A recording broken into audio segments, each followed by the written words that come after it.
नमस्कार, जय हिंद। तो उत्तराखंड एलटी लेक्चरर के लिए टीचिंग एप्टीट्यूड की सीरीज़ को हम कंटिन्यू कर रहे हैं और आज ये हमारा इस सीरीज़ का तीसरा पार्ट है। तो आई होप आप लोग 2 वीडियो देख चुके होंगे इससे पहले, और अगर नहीं देखा है तो प्लेलिस्ट में आपको इसके पार्ट्स मिल जाएंगे, तो वो आप ज़रूर देख लीजिएगा। यहाँ पर हम काफ़ी क्वेश्चन 500 प्लस एमसीक्यू डिस्कस कर रहे हैं। थर्ड पार्ट ये हमारा है और आज हम 112वें प्रश्न से शुरू कर रहे हैं। क्वेश्चन है आपकी स्क्रीन पर, अध्यापक को निम्न में से किसे महत्व देना चाहिए। तो इनमें से किसे महत्व देना चाहिए, ऑप्शन देख सकते हैं। प्रधानाचार्य से अच्छे संबंध, सही आंसर हो जाएगा आपका। कक्षा में समर्पण भाव से शिक्षण करने को महत्व देना चाहिए, कि पूरी तरह से अध्यापक को समर्पित होना चाहिए छात्रों के लिए और समर्पण भाव से उसे शिक्षण का कार्य निभाना चाहिए। अगला देखिए, यदि किसी कक्षा में अधिकांश छात्र प्राय ऊँघते हुए पाए जाते हैं, तो इसी तरह के क्वेश्चन पूछता है टीचिंग एप्टीट्यूड में कि अधिकांश छात्र अगर आपको ऊँघते हुए पाए जाएं तो आप क्या करोगे।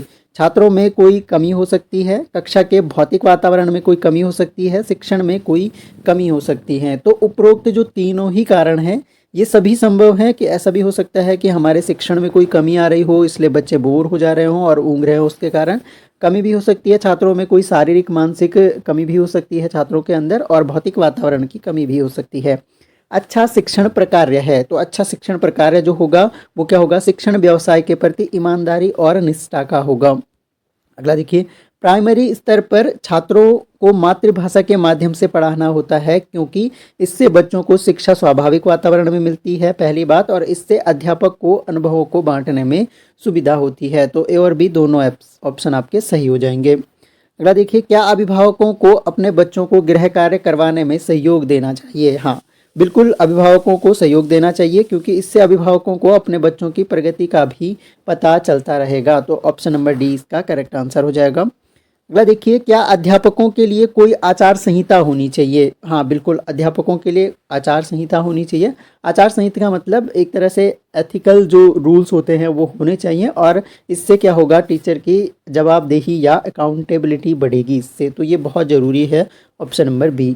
निम्न में से कौन सा कथन सत्य नहीं है। कथन देख लीजिए, शिक्षण एक कला है, तो हमने पढ़ा था शिक्षण कला भी है और विज्ञान भी है, तो यानी ये वाला कथन सही है आपका। और कथन हम देखते हैं इधर स्टेटमेंट में, दूसरा कथन है शिक्षक जन्मजात होते हैं, तो शिक्षक जन्मजात नहीं होते हैं। जन्म से ही किसी में शिक्षक के गुण थोड़े नहीं हो जाएंगे, या फिर जन्म से ही कोई शिक्षक नहीं हो सकता है। शिक्षकों को प्रशिक्षित किया जाता है, ये भी सही है। तो यानी गलत कथन आपका हो जाएगा ऑप्शन नंबर बी। शिक्षा परम धर्म है, क्योंकि शिक्षा परम धर्म है क्योंकि इसे कोई चुरा नहीं सकता है, पहली बात। इसे कोई छीन नहीं सकता है, दूसरी बात। और इसे जितना बांटा जाएगा उतना ही यह बढ़ेगा, ये बिल्कुल सही है। अगर आप अपने दोस्तों के साथ कंपटीशन करते हैं, कोई चीज़ उससे बताने से हिचकते हैं कि ये मेरे से आगे ना चला जाए, तो ये आपका ही विनाश है, क्योंकि यहाँ पर आप उसका नुकसान नहीं बल्कि अपना नुकसान कर रहे हैं। क्योंकि ज्ञान जितना बांटा जाएगा उतना बढ़ेगा, ज्ञान, नॉलेज, इन्फॉर्मेशन, कुछ भी जितना बांटोगे आप उतना बढ़ेगा। तो ऑप्शन नंबर डी इसका सही आंसर हो जाएगा। स्कूल के बाद अपने खाली समय में अध्यापक को क्या करना चाहिए। घर काम में पत्नी का हाथ बटाना चाहिए, स्व अध्ययन के द्वारा अपना विकास करना चाहिए। तो एक शिक्षक के लिए जो प्रोफेशन है बहुत नोबेल प्रोफेशन है, और यहाँ पर आपको स्व अध्ययन में लगे रहना चाहिए और अपना सेल्फ डेवलपमेंट करते रहना चाहिए। अगला देखिए, छात्रों में श्रम का महत्व भावना का क्या अर्थ है। श्रम का महत्व, शारीरिक श्रम करने से मान सम्मान नहीं घटता, तो पहला कथन ए बी स्टेटमेंट सही है। सभी काम समान रूप से इज्जत वाले होते हैं। हाँ, बिल्कुल, काम चाहे आप किसी भी काम को कर रहे हैं, आपको उसमें अपना 100% देना। आप कोई भी काम कर रहे हैं, आप अगर एज ए स्टूडेंट कर रहे हैं, तो आप पढ़ाई कर रहे हैं, तो आपको पढ़ाई बिल्कुल एक तरह से सम्मान के साथ और बहुत प्रतिष्ठा के साथ और गौरवान्वित होकर अपना पूरा 100% वहाँ पर देना है। कोई भी काम छोटा या बड़ा नहीं होता है। कोई भी काम कर रहे हो आप, घर में अपने पेरेंट्स का हाथ बटा रहे हो या किसी भी तरह का आप काम कर रहे हैं, तो काम छोटा या बड़ा नहीं होता है। तो ये सभी स्टेटमेंट इसके लिए सही है। श्रम का महत्व का ये अर्थ है। शिक्षण के लिए ज्ञान, प्रशिक्षण, अनुभव और अनुसंधान के अलावा और किस बात की आवश्यकता होती है। तो अभिरुचि की आवश्यकता और सकारात्मक अभिवृत्ति की, ऑप्शन नंबर सी सही उत्तर हो जाएगा। शिक्षण अभिरुचि का एक महत्वपूर्ण पहलू यह भी है, शिक्षण को छात्र उन्मुख बनाने की क्षमता। शिक्षण जो है छात्र उन्मुख का मतलब ये है कि वो छात्र के अकॉर्डिंग हो, उसके इंटरेस्ट के अकॉर्डिंग हो, उसकी कैपेबिलिटी के अकॉर्डिंग हो। तो ये सारी चीज़ें जो ध्यान में रखता हो, तो इस तरह का ये शिक्षण अभिरुचि का भी एक पहलू है। अगला देखिए, यह शिक्षक में न्याय और निष्पक्षता का गुण न हो तो इसका क्या परिणाम होगा? यदि शिक्षक में न्याय और निष्पक्षता ना हो तो इसका क्या परिणाम होगा? इससे शिक्षक विश्वास खो देता है और उसे सम्मान भी नहीं मिलता है। यानी कोई भी शिक्षक अगर अपनी कक्षा में या अपने विद्यार्थियों के बीच में भेदभाव करता है, निष्पक्षता नहीं रखता है और न्याय एक तरह से नहीं करता है, तो इस समय शिक्षक विश्वास खो देता है और उसको उतना सम्मान भी नहीं मिलता है। अगला क्वेश्चन देखिए, अगला हमारे पास है, भारत में प्रौढ़ शिक्षा कार्यक्रम की असफलता का कारण है। तो ये पूछा गया है क्वेश्चन कई बार। अनुदेशकों एवं अन्य कार्यकर्ताओं की लापरवाही ये भी है, प्रौढ़ों के लिए किसी अतिरिक्त अभिप्रेरणा की व्यवस्था न होना और उचित निगरानी का अभाव, तो ये सभी इसके कारण है। प्रौढ़ शिक्षा कार्यक्रम भारत में उतना सफल नहीं हो पाया। आप देखते होंगे अपने गाँव में भी, तो कहीं इसकी कोई अचीवमेंट नहीं है, कोई उपलब्धि नहीं है। स्कूलों में नैतिक शिक्षा दिए जाने के संबंध में आपका क्या विचार है? स्कूलों में नैतिक शिक्षा अवश्य दी जानी चाहिए। बिल्कुल, इस प्रकार की शिक्षा को अध्यापक को अपने व्यवहार द्वारा देना चाहिए, ये भी सही है। इस शिक्षा को स्कूल में देने की कोई आवश्यकता नहीं है। तो यहाँ पर वैसे ए और बी ऑप्शन सबसे सटीक ऑप्शन आपका ऑप्शन नंबर ए होगा कि शिक्षा अवश्य दी जानी चाहिए। अगला देखिए, एक शिक्षक का निजी जीवन कैसा होना चाहिए? निजी जीवन उसका जो है पद की गरिमा के अनुरूप होना चाहिए। जो आपका व्यक्तिगत जीवन है वो भी पद की गरिमा, एक आपका व्यवहार जो है एक शिक्षक के जैसा होना चाहिए निजी जीवन में भी। स्वतंत्र भारत में शिक्षा के माध्यम की समस्या हल न होने के प्रमुख कारण क्या हैं? तो स्वतंत्र भारत की बात कर रहे हैं। भारत का एक बहुभाषी देश होना जो है, एक माध्यम जो मीडियम है लैंग्वेज का, वो प्रॉब्लम अभी भी सॉल्व नहीं हो पाई है। तो क्या होता है कि अगर बहुभाषी देश है तो वहाँ पर शिक्षा का माध्यम की समस्या हल होना इतना आसान नहीं होता है। शिक्षा का माध्यम ऐसी भाषा को बनाना चाहिए जिस पर जनसाधारण का आधिपत्य हो, यानी जो अधिकतम लोगों की भाषा हो, जनसाधारण जिसको बोलने पढ़ने समझने में सक्षम हो, वो भाषा होनी चाहिए। जीवन में सफलता प्राप्त करने के लिए आवश्यक है, क्या आवश्यक है? भाग्य का अनुकूल होना। देखिए, भाग्य का फर्क नहीं पड़ेगा आपका, तो भाग्यवादी बातें आपको वैसे भी नहीं करनी है। प्रतिकूल परिस्थितियों में भी अपने आप को ढाल लेना और परिश्रम से न भागना, और अगर आप पूरी तरह से मेहनत करते हैं तो आपको आपके लक्ष्य तक पहुंचने से कोई ताकत नहीं रोक पाती है। अगला क्वेश्चन हम देखते हैं यहाँ पर, आपके विचार में प्राइमरी शिक्षा निःशुल्क करने से क्या होगा? अध्यापक इसे गंभीरता से नहीं लेंगे, स्कूलों में शिक्षा का स्तर गिरेगा, साक्षरता बढ़ेगी। तो साक्षरता बढ़ सकती है क्योंकि बहुत बिल्कुल साक्षरता बढ़ेगी, क्योंकि क्या होता है कि जो आपके प्राइमरी शिक्षा है तो बहुत सारे बच्चे आज भी हमारे देश में ऐसे हैं जो स्कूल जाने के लिए सक्षम ही नहीं है। उनके पेरेंट्स की इतनी अर्निंग नहीं होती है कि उनको स्कूलों में, तो साक्षरता बढ़ाने के लिए प्राइमरी शिक्षा निःशुल्क करना जरूरी भी है। अध्यापक को अपने उस छात्र पर गर्व करना चाहिए जो यदि शिक्षक बन जाए तो समर्पण के साथ छात्रों के हित के लिए सदैव प्रयासरत रहे, तो ऐसे छात्र पर गर्व करना चाहिए। अनैतिकता के प्रति शांतिपूर्ण विरोध दर्शाए, तो ऐसे छात्र को भी, और अपने जीवन के आदर्शों पर जो अडिग रहे, ये सभी इसका सही आंसर हो जाएगा। यदि वाद विवाद प्रतियोगिता के लिए आपको निर्णायक मंडल में शामिल कर लिया जाए तो आप क्या करेंगे? प्रतिभागी के प्रदर्शन के अनुसार, जैसा जो प्रदर्शन करेगा वैसा ही निर्णय लेंगे, यानी बाकी और इसमें गर्व अनुभव करना कोई बात ही नहीं है। साथ ही निर्णायकों को ध्यान में रखकर नहीं, जो आपको सबसे उचित लगेगा वो, क्योंकि आप न्याय निर्णायक हो तो आपको बिल्कुल सही निर्णय वहाँ पर देना है, तो बिल्कुल ध्यान नहीं देंगे तो ऑलरेडी एलिमिनेट कर सकते हैं। नई नई बातें सीखने के लिए आवश्यक है कि नई नई पुस्तकों का अध्ययन किया जाए, बिल्कुल सही है। नए नए स्थलों का भ्रमण करो, अनुभवी और ज्ञानी लोगों को का साथ पकड़ा जाए, तो ये सभी बातें हैं नई नई बातें सीखने के लिए आवश्यक। मुझे सबसे अधिक परेशानी महसूस होती है, कब होती है? जब मेरे जीवन मूल्यों में गिरावट आती है। तो अगर आपके जीवन मूल्यों में गिरावट आ रही है तो सबसे ज़्यादा परेशानी तभी होगी। तो जीवन मूल्य, जो भी आपके जीवन मूल्य हैं, तो बहुत सारे, चाहे वो आपके कुछ आदर्श सेट हो सकते हैं या आपके जीवन में रहन सहन का ढंग हो सकता है, आपकी ईमानदारी, आपके कुछ ऐसे गुण भी हो सकते हैं। यदि आपका लेख आपका कोई अन्य साथी अध्यापक अपने नाम से प्रकाशित करा देता है तो आप क्या करेंगे? प्रकाशक को कानूनी नोटिस के द्वारा सूचित करेंगे। बिल्कुल आपका अधिकार है, वो आपके राइट्स हैं, इंटेलेक्चुअल प्रॉपर्टी राइट्स हैं, तो उसके लिए आप कानूनी नोटिस द्वारा सूचित करेंगे। एक ही कक्षा में पढ़ने वाले बच्चों की उपलब्धि में भिन्नता पाए जाने का प्रमुख कारण सभी हैं सिवाय के अध्यापकों के शिक्षण में कमी, परिवेश की भिन्नता का होना, बच्चों के श्रम तथा एकाग्रता का भिन्न होना, तो ये सभी भिन्न भिन्न होते हैं। अध्यापकों के शिक्षण में कमी इसका कारण नहीं है, क्योंकि वो एक ही अध्यापक तो है ना, अगर उसके कमी है शिक्षण में तो वो सब बच्चों में कमी आ जानी चाहिए। तो जन्मजात योग्यताएं भी अलग अलग परीक्षाओं में अनुचित साधनों का प्रयोग का मूल कारण है। तो मूल कारण है परीक्षा व्यवस्था का दोषपूर्ण होना, नैतिक मूल्यों का ह्रास। ए और बी दोनों ही मूल कारण हैं। यदि कोई प्रधानाचार्य अपने स्कूल का अच्छा परीक्षा फल चाहता है तो उसे क्या करना चाहिए? तो उसे स्कूल में शिक्षण के स्तर को ऊंचे रखने का प्रयास करना चाहिए। ऑप्शन नंबर बी इसका सही उत्तर हो जाएगा। एक डॉक्टर तथा अध्यापक में यह समानता है कि दोनों निदान के पश्चात ही उपचारात्मक विधि अपनाते हैं। तो दोनों क्या करेंगे पहले, हाँ तो ये सीक्वेंस में भी लगाने के लिए आता है। तो पहले क्या होना चाहिए, निदान होना चाहिए, और उसके बाद निदान का मतलब ये है कि पता करना कि छात्र में समस्या क्या है, प्रॉब्लम क्या है। तो छात्र में प्रॉब्लम क्या है कि वो लिखने में सक्षम नहीं है या ठीक से बोलने में, पढ़ने में, तो कुछ भी जो कमियां हैं उसका पूरी तरह से पता करना ही उसका निदान है एक तरह से। और उसके बाद उसका उपचारात्मक विधि का मतलब है कि समस्या का पूरी तरह से समाधान हो जाना।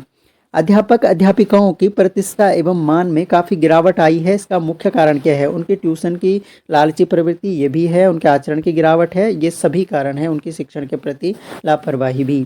उसी शिक्षक को समाज में वास्तविक मान सम्मान मिलना चाहिए जो जो क्या करता है, अपने पद के दायित्वों का निर्वहन ईमानदारी और निष्ठा से करता है। अगला देखिए, यदि किसी छात्रा का अभिभावक जो आपके लिए अपरिचित है आपसे घर पर मिलना चाहे तो अध्यापिका के रूप में आप क्या करेंगे? क्या करेंगे? उससे नहीं मिलेंगी, उससे मिलने के लिए माता पिता की अनुमति लेंगी, उसका बैठक में स्वागत करेंगी, या इसके अलावा अन्य जो ऑप्शन है वो है आपके लिए उसके घर के दरवाजे पर खड़े खड़े मिल लेंगी। तो कोशिश करेंगे उससे उससे बिल्कुल कि घर के दरवाजे पर खड़े खड़े मिल लेंगी, ज़्यादा निकट संबंध उससे बनाने की आवश्यकता नहीं है। तो जो भी काम होगा उससे फटाफट से सुन लेंगे। अगला क्वेश्चन देखिए, आजकल अध्यापकों तथा छात्रों के बीच अच्छे संबंधों की कमी का कारण क्या है? अध्यापकों की उदासीन व्यावसायिकता, अध्यापकों में लगन लगाव की कमी, छात्रों पर पाठ्यक्रम का भारी बोझ। तो ए और बी यहाँ पर दोनों कारण हैं अध्यापकों और छात्रों के बीच के संबंध के। अगला क्वेश्चन देखिए, छात्रों में साहस की भावना पैदा करने के लिए अध्यापक को क्या करना चाहिए? उन्हें साहस एवं पराक्रम का बखान करने वाली कहानियाँ सुनानी चाहिए। हाँ बिल्कुल ऐसा कर सकते हैं, और साहसिक कार्यों में लगाना चाहिए। तो ए और बी इसके दोनों आंसर हो जाएंगे।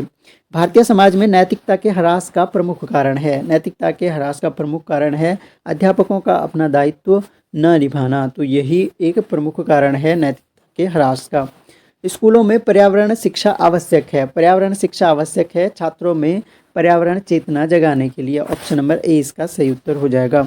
धर्म के विषय में आपका क्या विचार है? धर्म के विषय में आपका क्या विचार है? तो विचार आपका क्या होना चाहिए? आपको धर्म के मामले में बिल्कुल न्यूट्रल होना चाहिए, यानी यह व्यक्तिगत शुद्धि का साधन है, व्यक्तिगत शुद्धि का शासन है। हमारा कॉन्स्टिट्यूशन भी बोलता है कि आप किसी भी धर्म को मानने के लिए स्वतंत्र हैं, उसका प्रचार प्रसार भी कर सकते हैं अंतर्बोध रूप से, और अब एक तरह से किसी तरह की पाबंदी आप पर नहीं है। तो ये व्यक्तिगत शुद्धि का साधन है, यानी यूँ कह सकते हैं कि व्यक्तिगत इंटरेस्ट का मामला है, जो जिसको ठीक लगता है, तो उसमें आपको बिल्कुल न्यूट्रल रहना है। भारत में विभिन्न छात्रों के बीच शिक्षा की विषमता के क्या कारण है? तो शिक्षा की विषमता के जो कारण है, देश के विभिन्न भागों में मूल्यांकन के स्तर का भिन्न भिन्न होना। तो हर जो अलग अलग स्कूल हैं वहाँ पर मूल्यांकन का स्तर भिन्न भिन्न होता है। विभिन्न राज्यों में पाठ्यक्रमों के बीच में असमानता है, ये भी सही है।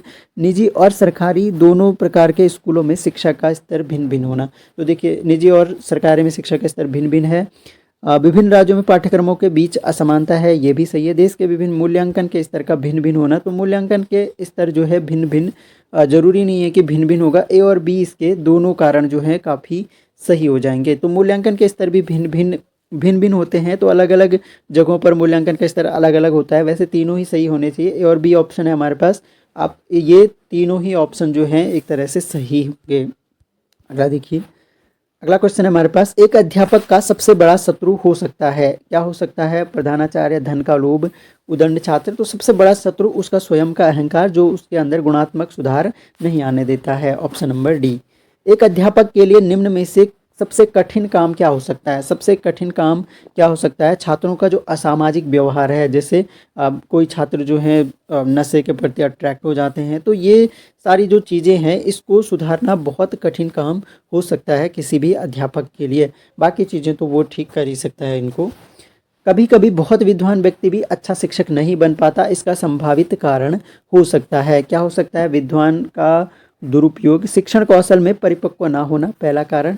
कक्षा में सूचना संप्रेषित करते समय छात्रों के स्तर को ध्यान में ना रखना। और बहुत बार ये कारण बहुत ज़्यादा इम्पोर्टेंट है, क्योंकि अमूमन क्या देखा जाता है कि मान लो अगर गवर्नमेंट स्कूल के बच्चे हैं, छोटे बच्चे हैं, उनको आप पढ़ा रहे हैं, तो आप तो वेल एजुकेटेड टीचर होंगे, जो भी होंगे, टीचर की सारी एलिजिबिलिटी वो आप रखते होंगे, तो आप अपने लेवल से उनको ट्रीट करने लग जाओगे। उनकी रुचि, इंटरेस्ट को ध्यान में रखना है, उनकी कितनी समझ है, वो कितना समझ पा रहे हैं, वो भी चीज़ें ध्यान में रखनी होंगी। अध्यापकों का संगठन का दायित्व होना चाहिए। जो अध्यापक संगठन होते हैं उनका दायित्व क्या होना चाहिए? उन्हें शिक्षकों की जो समस्याएं हैं उन पर विचार करना और उन्हें दूर करने का प्रयास करना। यदि कोई छात्र अध्यापक के निरंतर प्रयास के बावजूद बार बार कक्षा में फेल हो रहा है तो उसका संभावित कारण हो सकता है। तो संभावित कारण क्या हो सकता है कि छात्र की जो बुद्धि है, छात्र का जो IQ है, इंटेलिजेंस कोशेंट है, वो औसत से बहुत नीचे हो सकता है। तो ये कारण उसका हो सकता है। अभिभावकों का उस पर ध्यान न देना, ये भी कारण हो सकता है। छात्र का उदंड होना, ये भी कारण हो सकता है। तो उपरोक्त सभी इसका सही आंसर हो जाएगा। यदि कोई छात्र अपनी आशा से कम अंक पाता है तो उसे क्या कहकर सांत्वना देंगे? हो सकता है तुम्हारे उत्तर अति विचित्र होने के कारण परीक्षक ये सांत्वना, परीक्षा में अंक कम मिलने के पीछे परीक्षक की लापरवाही भी हो सकती है, तो ये भी कारण आपको नहीं देना है। आपको परीक्षक पे संदेह नहीं करना है, उसने केवल उसी बच्चे की नहीं, तुम्हें अपने परिश्रम में विश्वास रखना चाहिए। तो इस तरह की सांत्वना दे सकते हैं कि इस बार आपके अच्छे अंक नहीं आए हैं, तो अगर तुम्हें अपने परिश्रम पे विश्वास रखना चाहिए और आगे और परिश्रम करना चाहिए ताकि अगली बार आपके अच्छे अंक आ सके। शिक्षण व्यवसाय अन्य व्यवसायों से इसलिए उत्तम है क्योंकि इसमें क्या होता है, उत्पाद जीते जागते रूप में अध्यापक की आत्मा संतुष्टि का माध्यम बनते हैं। तो यहाँ पर जो हमारे प्रोडक्ट होते हैं, जैसे अगर मैं ये क्लास ले रहा हूँ तो यहाँ पर अगर दो बच्चों को भी कुछ हेल्प मिल पा रही है, दो लोगों को भी उनकी तैयारी में हेल्प मिल पा रही है, तो मेरे लिए संतुष्टि का माध्यम है। तो किसी को भी अगर अच्छा लग रहा है, आपके लिए हेल्पफुल हो रहा है वीडियो, तो ये मेरे लिए संतुष्टि, तो यही सबसे बड़ी संतुष्टि एक अध्यापक के लिए होती है कि वो किसी बच्चे को कुछ सिखा सके। तो ऑप्शन नंबर बी यहाँ पर सही उत्तर हो जाएगा। स्कूलों में विभिन्न कक्षाओं में प्रवेश देने हेतु आरक्षण का आधार होना चाहिए। किस आधार पर होना चाहिए? देखिए, खराब आर्थिक स्थिति, छात्र की जाति व धर्म नहीं, छात्र का अशिक्षित एवं पिछड़ा पारिवारिक परिवेश, इसके आधार पर होना चाहिए। खराब आर्थिक स्थिति है तो भी होना चाहिए। तो ए और सी दोनों हमारे सही आंसर हो जाएंगे। अगला देखिए, उत्तरदायित्व की भावना को परखने के लिए निम्न में से किस पर ध्यान नहीं दिया जाता? तो किस पर ध्यान नहीं दिया जाता? काम को सुंदरता के साथ किंतु देर में पूरा करना, इस पर ध्यान नहीं दिया जाता उत्तरदायित्व की भावना को परखने के लिए। Option number C. अगला देखिए, आपके अनुसार प्राथमिक स्तर पर किस प्रकार की सह शिक्षा लाभप्रद है? बच्चों में समानता का विकास होता है सह शिक्षा से। देखिए, यदि आप सह शिक्षा स्कूल में पढ़ाते हैं तो आप क्या करेंगे? सह शिक्षा का मतलब है कि जहां आपके बॉयज़ और गर्ल्स एक ही स्कूल में पढ़ते हों, तो आप क्या करेंगे? सब पर समान रूप से अधिक ध्यान देंगे या बराबर ध्यान देंगे। शिक्षकों के अधिकारों की रक्षा के संबंध में आपके विचार में, तो शिक्षकों के अधिकारों की रक्षा,